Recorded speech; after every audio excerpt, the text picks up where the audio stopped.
예수 그리스도를 만난 죄인 중에서 로마의 앞잡이로 백성을 수탈하던 세관 일을 하던 삭개오라는 사람이 있었습니다. 그의 부모님이 지어준 이름의 의미는 순결이라는 뜻이었습니다. 험한 세상을 살면서 마음에 티를 묻히지 말고 하나님 앞에서 올곧게 살기를 기원하면서 이름을 그렇게 불렀을 것입니다. 그의 어린 시절은 장래가 촉망되었습니다. 그러나 나이가 들어감에 따라 주변의 종교인들의 태도에서 환멸을 느꼈고 자연히 그 순수함도 하나씩 잃어갔습니다.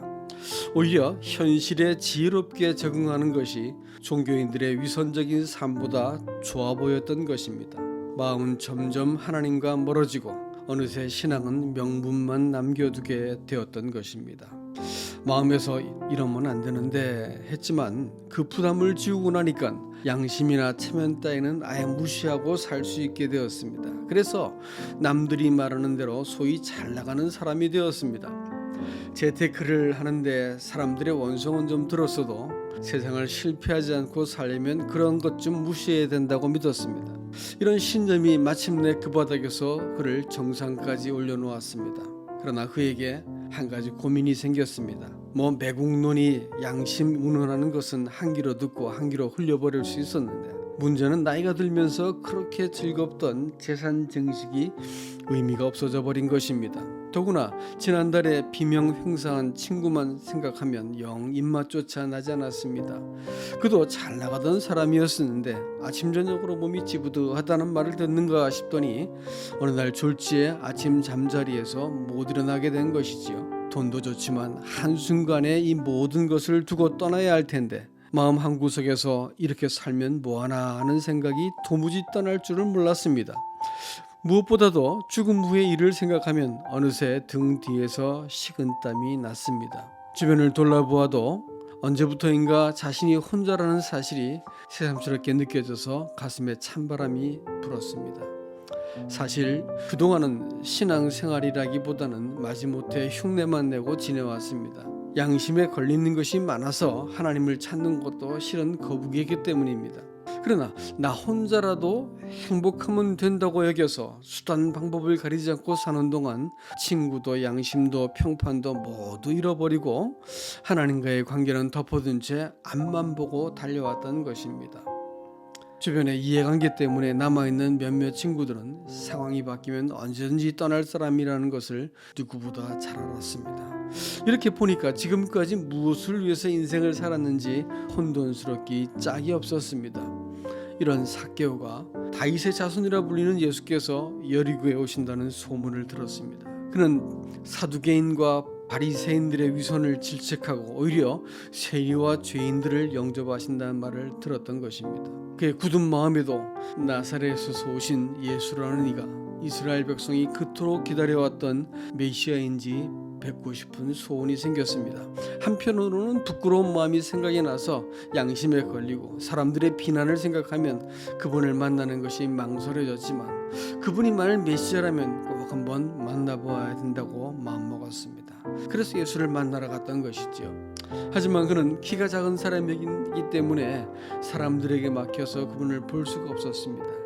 그러나 삭개오는 거기서 포기할 수 없어서 무리를 앞질러 예수께서 지나가실 길목에 있는 뽕나무 위를 타고 올라갔습니다. 죄인은 그가 예수 그리스도를 만나기 위해서는 특별한 준비가 있어야 된다고 생각했기 때문이겠지요. 그렇게 해야만 예수께서 자기를 발견할 수 있을 것이라고 여겼습니다. 그러나 예수께서는 길을 멈추고 뽕나무 아래로 오셔서 삭개오의 이름을 부르셨습니다. 예수께서는 그가 누구인지를 이미 알고 계셨던 것입니다. 주님은 그에게 속히 내려오라고 말씀하셨습니다. 구세주이신 예수 그리스도를 만나기 위해서 사람의 고안한 방법과 준비는 오히려 그를 만나는데 거추장스러운 것이 되기 때문입니다. 사람들은 생각할 때 내가 이렇게 해야만 하나님이 만나주실 것이고 이렇게 해야만 구원을 받을 거라 생각했지만 사실은 구원은 하나님 편에서 사람에게 찾아오셔서 하나님이 사람에게 한 그 무엇이 구원이 되는 것입니다. 예수께서는 그의 집에 유하시겠다고 말씀하셨습니다. 구세주께서 죄인의 집에 찾아가셨던 것은 곧 구원의 성격을 보여주는 것입니다. 그 순간 주변의 분위기가 술렁거렸습니다.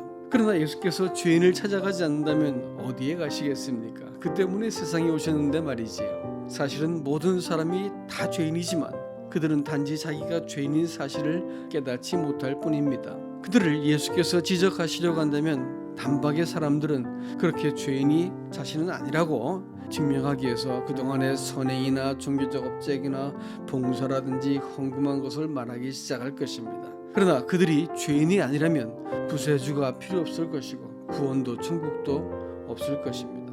천국은 용서받은 죄인들의 것이기 때문입니다. 사람이 가진 의로움이란 고작 더러운 옷과 같다고 성경은 말하고 있습니다. 삭개오가 마침내 다시 집 밖으로 나왔습니다. 그 옆에는 예수 그리스도께서 서 계셨습니다. 내 소유의 절반을 가난한 자들에게 나누겠습니다. 그리고 내가 속여서 얻은 것이 있다면 4배를 갚겠습니다. 사람들은 깜짝 놀랐겠죠. 왜냐하면 율법으로 말하자면 5분의 1만 더 갚으면 됐지만 그는 이미 마음이 변화된 사람이었습니다. 예수 그리스도는 죄인을 찾아오셔서 불러 회개케 하시는 분이십니다. 예수를 만나면 틀림없이 사람이 바뀌게 되는 것이죠. 그는 신체적으로 사회적으로 컴플렉스를 갖고 있는 사람이었습니다. 그래서 이것을 극복해 보려고 소유에 집착했던 것입니다. 성공에 집착했던 것입니다. 하지만 이런 것들은 결코 영혼의 본질적인 해답이 되지 못했습니다. 오직 예수 그리스도를 만나고 나서 그의 영혼의 갈증을 해소할 수 있었습니다. 그동안 얽매이고 집착했던 것으로부터 벗어날 수 있었던 것입니다. 왜냐하면 참된 복의 근원이 되신 분을 모셨기 때문입니다.